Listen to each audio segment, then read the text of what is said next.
I love it. Bam, here we are.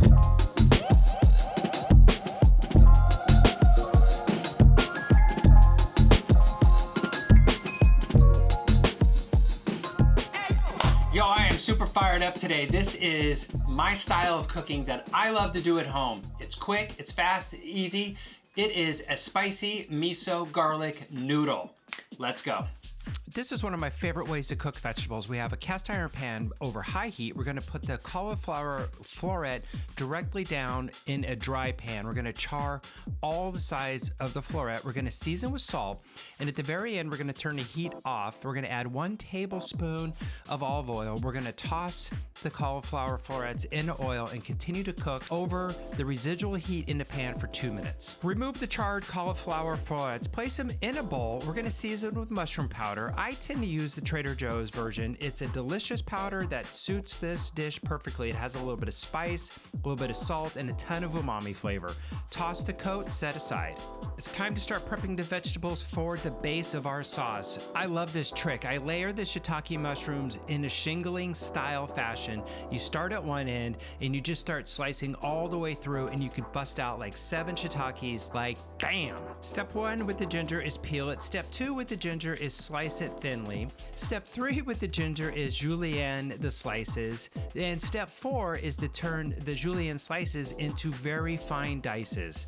We're looking for about a tablespoon to 2 tablespoons of minced ginger. I use the same technique from the shiitakes with the garlic. I make a nice line of the garlic. I start at one end and I just start slicing it thinly all the way down the row. That way you don't have to keep messing around trying to get the garlic in line. It makes the job really efficient. We're gonna slice about 5 or 6 cloves of garlic. If you want more, add more. If you don't want as much garlic, do 3. Slice the scallions on the bias. We're looking for a thin slice. We're gonna use the entire scallion. Set them aside for later use. Toasting the garlic and the ginger is really one of the key steps to this sauce. What we're looking for is to add our ginger and our garlic to 3 tablespoons of olive oil that is over medium heat. We want to toast the garlic and the ginger so that it becomes a little bit chewy and a little bit crispy on the outside, which means we have to manage our temperature and we have to keep stirring it and moving it to make sure it's all happening evenly. Once the ginger and the garlic are a light brown, we're gonna add our sliced shiitakes to it, and we're going to continue to cook the shiitakes. The shiitakes are going to become crispy as well, so we have to continue with that medium heat, stirring, making sure that the shiitakes are crisping up all at the same time. Add 1 tablespoon of yellow miso. We're going to start to saute the miso, incorporating into the mushrooms, toasting it just a little bit. To that, we're going to add 3 tablespoons of dark soy sauce, 1 tablespoon of rice wine vinegar, 1 tablespoon of plum wine vinegar. We're going to continue to cook to reduce the sauce down just enough so that it will coat the noodles perfectly. To finish the sauce, we're adding 2 tablespoons of maple syrup. This is going to bring a level of sweetness and complexity to the sauce, which will round it out perfectly. For this recipe, I'm using a pappardelle noodle. It was readily available at my grocery store. It's a wide noodle, which I wanted. It has a lot of texture when we cook it just a little al dente.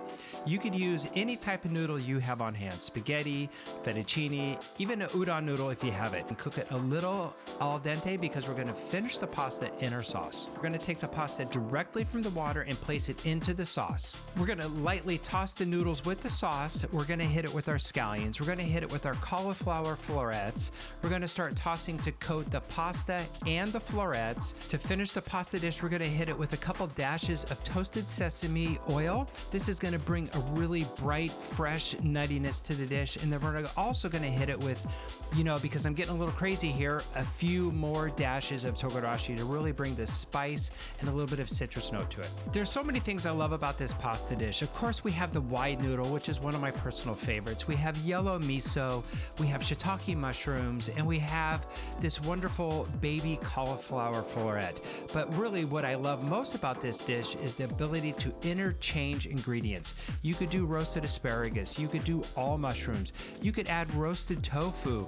It really is a base to build on and create flavors that you're excited to cook and eat. So what I think you should do is take this recipe, take the ingredients and the techniques that you find interesting and start adding your your own flavors, your own techniques to it, and explore what you could do with a spicy garlic miso noodle.